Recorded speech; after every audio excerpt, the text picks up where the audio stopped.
Mi vida, por Yeshua de Nazaret. Cartas a mi amada esposa Miriam. Autora María Medina. Voz Salvador Corazón. Capítulo 87. La verdad os hará libres. En aquellos días yo estaba comenzando a profundizar cada vez más en mi enseñanza. Ya hablaba de las relaciones del hombre con Dios y de la ceguera y el desconocimiento absoluto que los hombres tenían de él. Y yo quise dirigirles y encaminarles hacia ese sendero de luz y comprensión porque era totalmente necesario, porque era la misión para la cual yo había venido a la tierra, a vivir entre vosotros para enseñar el camino. Y un día, rodeado de mis discípulos, no solo de los más cercanos, sino de todos los que me seguían, les dije: si realmente permanecéis en mi palabra, seréis mis discípulos y conoceréis la verdad, y la verdad os hará libres. Muchos no lo entendieron y me respondieron que ellos ya eran libres, porque eran hijos de Abraham. Sus mentes no podían concebir otra perspectiva más que aquella. Les costaba mucho entender y aplicar tantos nuevos conceptos, estas nuevas ideas que yo les enseñaba, estas leyes espirituales. Les costaba entender que cualquier pensamiento, cualquier palabra o cualquier actitud luego se materializaban en sus cuerpos y en sus vidas, consecuencia inamovible de la ley de causa y efecto, y que todas estas consecuencias inexorables, ignoradas por causa de sus limitados conceptos, eran las que les mantenían en sus cárceles, en su esclavitud, y les privaban de la libertad.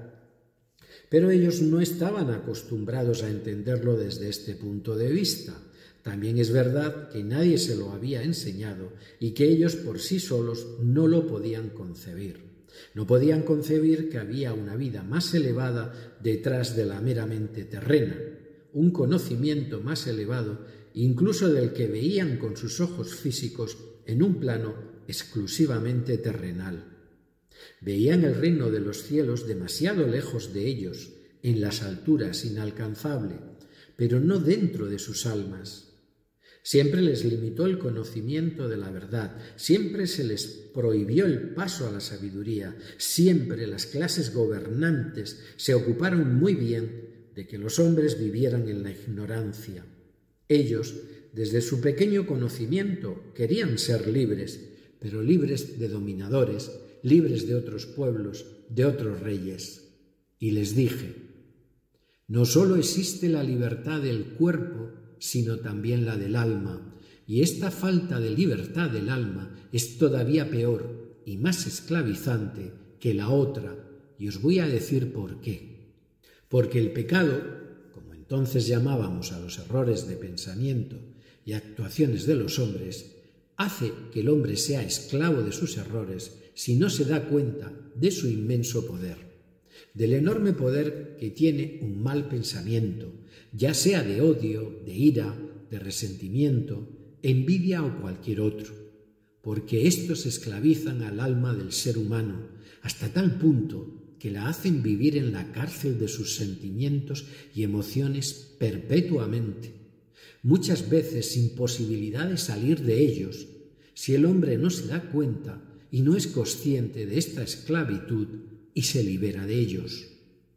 Y quise que supieran que era necesario liberarse de estos errores, de estos pecados, para que pudieran vivir en la luz y en la paz y ser felices. Y añadí: si el Hijo de Dios os hace libres, podéis ser libres. Y quiero deciros también que por mucho que digáis que sois del linaje de Abraham, esto no os hace permanecer en la verdad ni en la justicia divina, porque Abraham fue fiel a los preceptos del Padre, y vosotros ni siquiera estáis actuando como él. Os llamáis sus hijos, pero no lo sois realmente, porque nuestro padre Abraham fue un justo. Como también sé que algunos queréis matarme, porque no queréis recibir mi palabra. Yo os enseño lo que he visto en el Padre, os hablo de eso, y vosotros, al no conocerle, os cerráis a un nuevo conocimiento. cerráis las puertas de vuestras almas y hacéis solamente lo que habéis visto hacer a vuestros padres de la tierra. Tercos y equivocados como siempre, volvieron a contestarme que su padre era Abraham y que también eran hijos de Dios y que estaban realizando sus buenas obras, porque para ellos esto era suficiente y no querían o no podían elevar sus mentes y abrir sus corazones a un conocimiento mucho más elevado y no aferrado a tantos dogmas instituidos. Muchas veces tuve que hacer uso de mi inmensa paciencia para seguirles enseñando, porque la terquedad del pueblo judío era muy grande, no sólo por la herencia que habían recibido de sus padres y maestros, sino porque ellos tampoco querían abrir sus mentes. Dura tarea me encomendó el Padre, haciendo uso de aquella tremenda paciencia de la que Él me había dotado.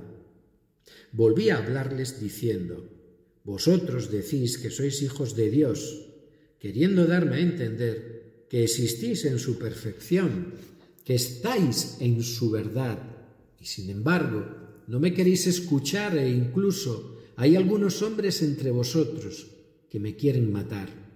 Y yo os digo que aunque digáis que lo sois sus hijos, estáis muy apartados de él, porque si estuvierais cerca del Padre, me escucharíais y reconoceríais en mí a su enviado. Os repito que yo no he venido aquí por mi cuenta, sino para hacer su voluntad y para enseñaros lo que el Padre quiere que sus hijos sepan. Porque no me entendéis, porque no podéis, porque vuestros corazones están demasiado cerrados, vuestras mentes demasiado duras, por tanto error y tanta ignorancia como habéis recibido de parte de vuestros maestros. Creéis en otro Dios, en un Dios acusador, y ponéis en práctica lo que creéis que Dios Padre es, y actuáis con violencia, sin que ésta sea la verdad de Dios, pero actuáis como os han enseñado, y el concepto que tenéis del Padre no es el verdadero. No hay crueldad en nuestro Padre.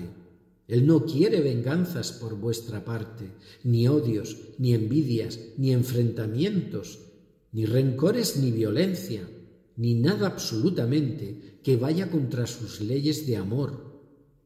Yo os estoy transmitiendo su verdad y no me creéis. Además, si no me podéis acusar de ninguna falta, de ninguna injusticia, de ninguna mentira, ¿qué motivos tenéis para no creerme cuando os hablo de él, cuando os digo que estáis equivocados? La semilla del Padre está en vuestros corazones, y el hombre que pertenece a Dios me oye y me sigue. No así el que no pertenece a él, porque su alma estará tan alejada, tan separada de su amor, que nunca podrá oírme, ni seguir lo que os estoy diciendo para alcanzar su luz. Y es cierto que muchos se detuvieron a meditar en lo que yo decía, se daban cuenta de sus errores y comenzaban a rectificar sus conceptos de Dios, de la verdad y de tantas cosas aprendidas durante tantos siglos, desde nuestro padre Adán, nada menos. Estas aclaraciones transformaban sus almas poco a poco, haciendo cada vez una pequeña integración de todo lo nuevo, exactamente como os sucede ahora, amados míos. ¿No es cierto? Vuestro trabajo de redención está siendo lento y costoso, porque es dificultoso borrar viejos programas aprendidos e instalar los nuevos, los correctos, los ciertos en vuestras almas, en vuestros ADN. Pero esto lo vamos a conseguir. Como os digo, los que no querían ver lo que yo les estaba proponiendo, se decían a sí mismos que yo estaba equivocado, o que era demasiado trabajo, y éstos abandonaron. Siempre sembré y sembré con paciencia, con esperanza, para conseguir mi propósito y el del Padre, y lo logré. Debéis tener también muy en cuenta que todo o casi todo lo que conocían del Tanaj, la mayor parte de los hombres de nuestro pueblo, era a través de lo escuchado por ellos en las sinagogas, de las interpretaciones muy diversas y muy diferentes que hacían los rabinos del libro de la palabra de Dios, y creían en lo que oían, porque no tenían acceso a los rollos escritos de la Torá. Su conocimiento provenía fundamentalmente de la tradición oral, pero ésta se había ido modificando con el tiempo y en muchas ocasiones se había llegado a crear una gran confusión que se manifestaba en los continuos debates que entre los hombres se producían, tanto con los fariseos como con los hombres no doctos en nuestras leyes. Muy pocos podían leer por sí mismos las Escrituras, muy pocos podían interpretarlas e intentar sacar de ellas tanta verdad codificada en cada una de sus más pequeñas letras, en cada una de sus palabras. Y esta era una de las mayores armas con las que contaba la clase dirigente para dominar al pueblo. Con todo mi amor, Yeshua.